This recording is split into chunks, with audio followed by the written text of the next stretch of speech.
I want to make just 3 quick points before we discuss what you've just seen. One is, as Jeff pointed out in the film, that we are not paying any attention at all in Vermont to what's going on in Quebec.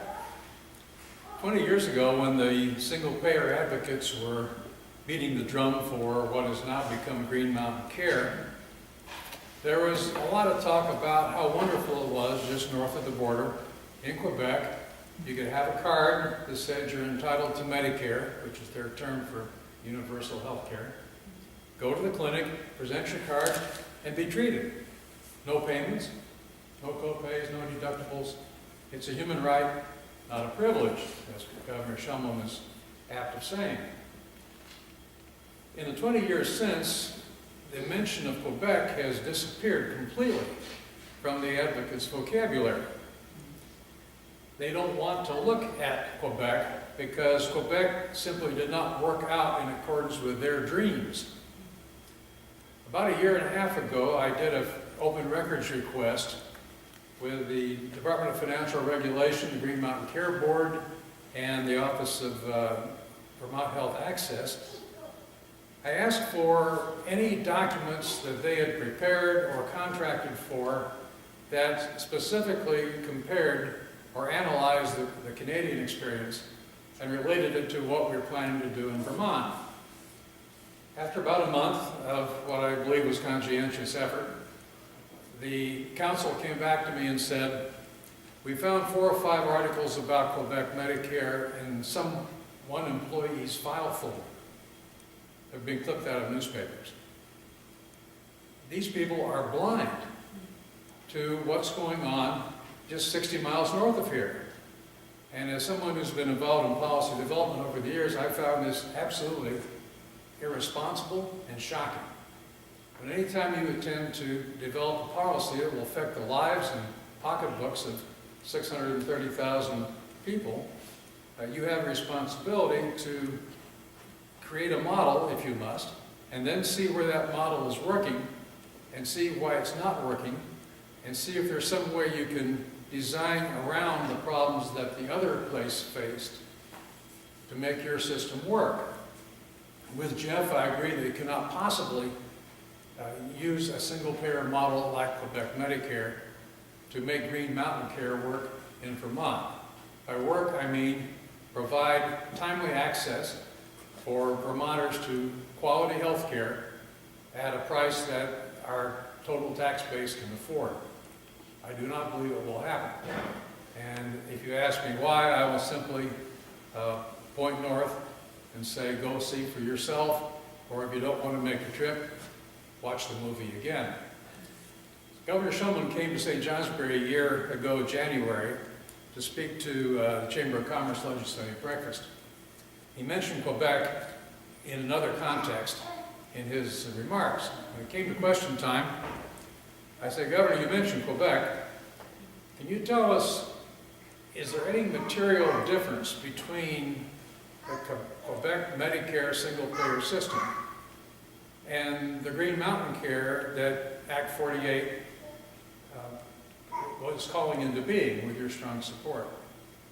For a moment, it seemed like he had that deer in the headlights look, but he's very agile on stage and quickly seized upon an answer. The answer was, yes, as in Canada, all the doctors work for the government. Here, the doctors will remain in private practice. This is completely false. They got him through the rest of the meeting, and I didn't feel it was my duty right at that point to get up and say, Governor, you are completely and totally wrong about that. Would you like to try again? As a politician, I always dreaded moments like that when somebody would catch me saying something that wasn't quite right. Fortunately, there were very few such moments. But if it happens, you have to say, I guess I was misinformed, and back off and try again, not Governor Shumlin. I want to say a few words about the economics of Quebec Medicare or any single-payer system. Single-payer is where there's only one payer, the government pays all the bills, there is only one revenue source, taxpayers, who pay the taxes to support the system. Okay? The system in Quebec supposed to feature cost containment. Governor Shumlin is fond of saying that he won't put into place any system that doesn't contain costs, whatever that means. Well, as you can see from what you saw in the movie, Canada works on a single-payer plan that creates global budgets for hospitals. The global budget system says to the hospital, depending on its size and its past history, let's say, this year you have $10 million to spend. Now, have a nice day. Well, understand that the demand for healthcare services is essentially infinite at zero price. Okay? The resources to pay the doctors and hospitals and bondholders and everybody else that finances the system is limited. In fact, when Governor Shumlin came back to the Senate in '07, he said 2 or 3 times, Vermont has no more tax capacity. You simply cannot offer everybody everything they want for free and find enough resources to pay for it unless you're sitting on a diamond mine or have unlimited borrowing capacity among people that should know better. Neither of these fits Vermont's circumstances. So in a system which requires hospitals to operate under a global budget, every patient who comes in the door is a cost, it's an expense. Every patient who goes into Central Vermont Hospital is a revenue.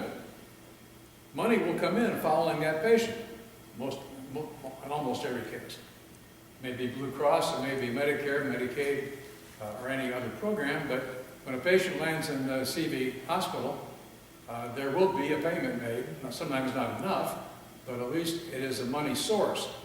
That same patient walking into a Canadian hospital is going to eat up the fixed budget that the hospital has to live with.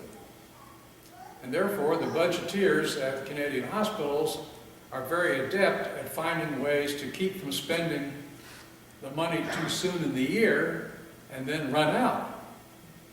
It's not clear to me what happens when the hospital runs out in November in a calendar year budget, whether they close the doors, whether they send people away, whether their financial officer gets prosecuted. But theoretically, when the money's gone, there's no more money. Seems like a reasonable proposition.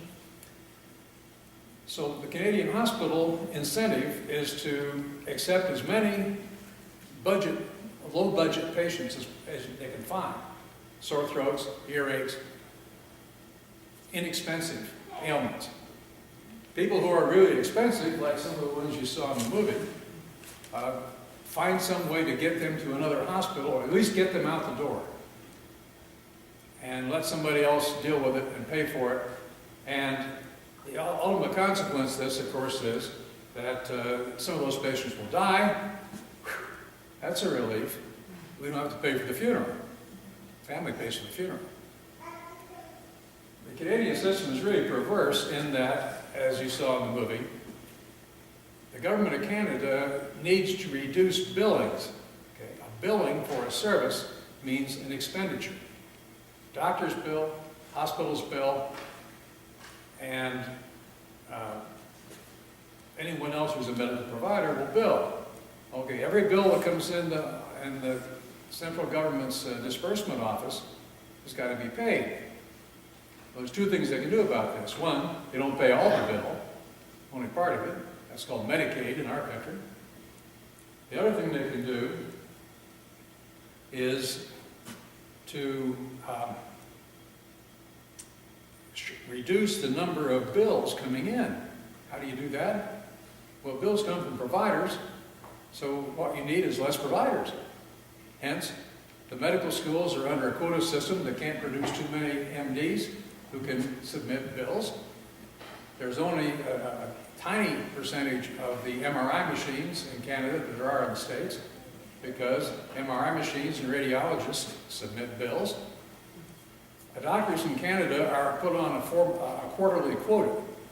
So depending on your office staff and in your facilities, you could only take in gross revenue of so much in the quarter. Okay, what happens the 15th of March? Okay, let's say you worked You spend 12 minutes with each patient, you work 10 hours a day, and you bill the most that the province will let you bill. Now it's time to go fishing. You can't bill anymore. You can't take private patients and bill on a personal basis, as Dr. Shelby pointed out. You're done for the quarter. There's no point working anymore. This is a really thoroughly perverse system. All these things happen because the government has established a grand scheme where health care is a right. The taxpayers will pay for all the health care, appropriate care at an appropriate time in an appropriate setting, is the language of Vermont's Act 48, which may lead you to think, what care is appropriate? What is the time that I'm going to get that care? And in what setting am I going to get that care? That's left to the Green Mountain Care Board to instruct the providers how to carry that out. This is not comforting. 8 years ago, when the House in Vermont passed a ridiculous single-payer bill that even some of the saner legislators in favor of it recognized, I did a couple of columns on it, and in one of them I came up with this conclusion, which I've used ever since. In practice, there will turn out to be some annoying inconveniences with single payer, like rationing, waiting lines, maddening bureaucracies, demoralized doctors and nurses, shabby facilities, obsolete technology, declining quality of care, and of course, much higher taxes. I've repeated that half a dozen times since, and on one occasion, Mark Larson, who you saw orating to the Democrats in Burlington, while chairing a committee in the House, I grabbed a copy of my column and read that in room 11 to the audience and sparked a whole wave of laughter. Here's what these goofies are saying about our grand scheme. And to this day I've said, the biggest single problem we have in Vermont with this issue is that the people who are motivated to improve health care for all Vermonters are simply unwilling to face up to any real-world problem that their proposed solution is going to unavoidably cause. They will not have that conversation. They do not want to hear from anybody that will say, what will keep people from all over the country who have expensive ailments from moving into Vermont? You can get off the bus in Brattleboro, get yourself a driver's license, a park in a P.O. box, and head down to the hospital. That's all it takes to become a bona fide Vermont resident, assuming you have the intent to remain in Vermont. And if Vermont's offering free medical care for your very expensive disease, I can be quite sure that your intent will be to stay here as long as you need that expensive treatment.